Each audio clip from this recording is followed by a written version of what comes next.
voina chuan guitar lesson thar kan zir ho lenga voina kan zir ho le tur chu Vanlalsailova lamah atang Lalpa ti hla sakha guitar ul samten Perhdan kan zir ho le don ni masabera chuan he hla hi Sailova sakna ki a chuan G sharp in ala mase ke ni chuan G in kan pertopang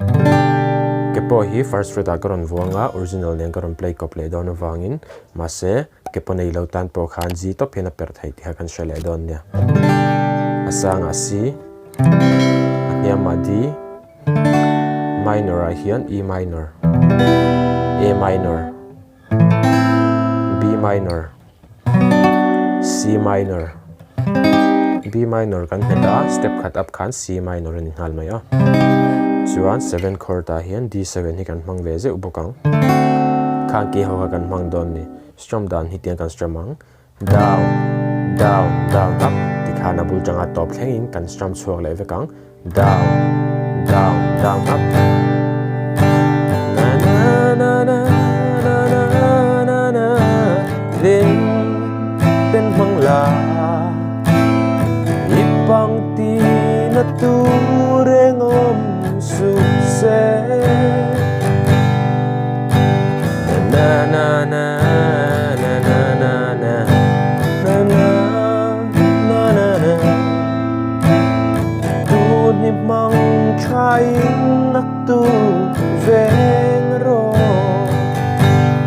na na na na na na na na na na na na na na na na yes strum khan in mai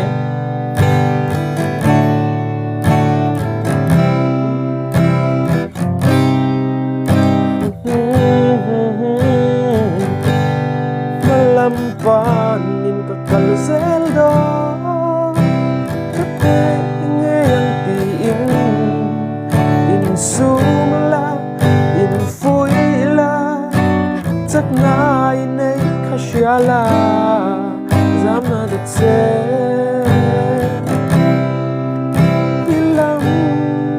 ma atang Lalpa a lyrics kha ka shiat lo wangin tikhan karon sakwal vel me meya mase